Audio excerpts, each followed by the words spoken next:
One piece chapter 1084 इसका title है the attempt to kill a celestial dragon.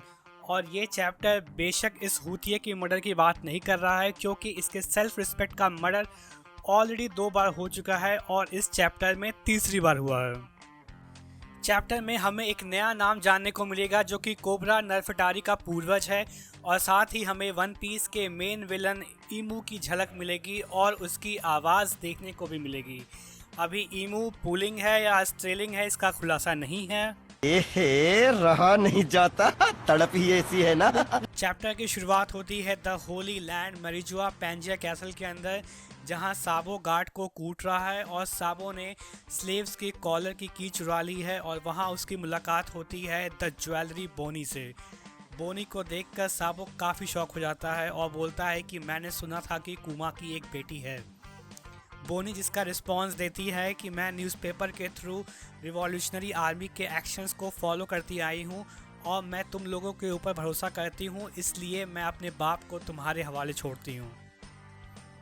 फिर अगले सीन में एंट्री होती है करासू के क्रो की, और साबू उसे कीज दे देता है और बोलता है जैसे ही कुमा और बाकी के स्लेव आज़ाद हो जाते हैं वैसे ही उन्हें लेकर हेडक्वार्टर निकल जाओ, फिर हमारा मिशन पूरा हो जाएगा।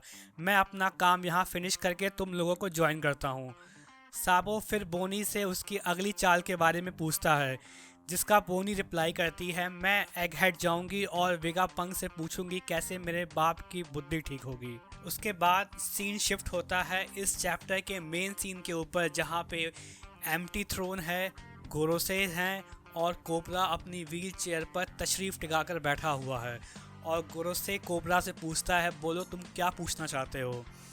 कोबरा फिर हम सबको रिवाइज कराता है history of One Piece World Government की, कि कैसे बीस्ट किंग 800 साल पहले क्रिएटर्स बने इस दुनिया के और उनकी फैमिली यहाँ मरीजुआ में मूव हो गई।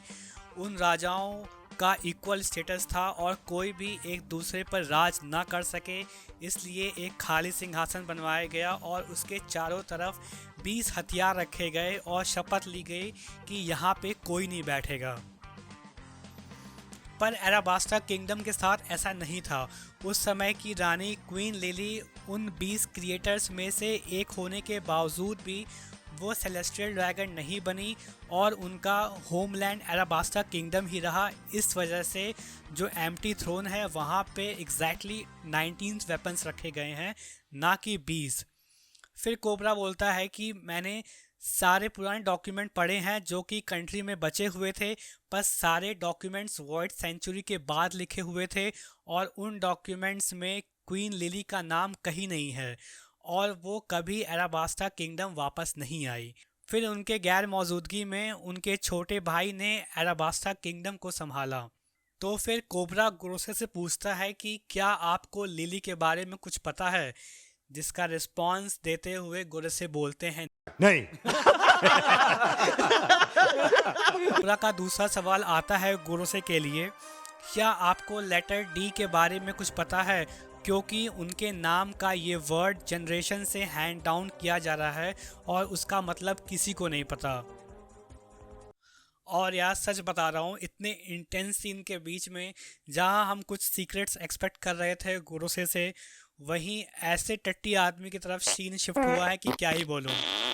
कार्लोस या फिर सेंट कार्लोस, जिसको पहले लूफी ने सूता, फिर मॉसगार्ड ने सूता और आज इस चैप्टर में साई और लियो ने सूता है। और इसी सीन में मॉर्ले कुमा को छुड़ाकर ज़मीन के अंदर भाग जाता है। फिर इस वीक के लास्ट पेज में एंट्री होती है ईमू सान की, जिसकी एंट्री से गोरो से भी शॉक हो जाते हैं, क्योंकि ईमू सान की एंट्री बहुत ही गिने चुने लोगों के सामने हुई है और उनका इस तरह कोबरा के सामने आने से गोरो से भी काफ़ी शॉक हो जाते हैं। और इस चैप्टर में ईमू का केवल एक ही शब्द रहा है, वो था लिली।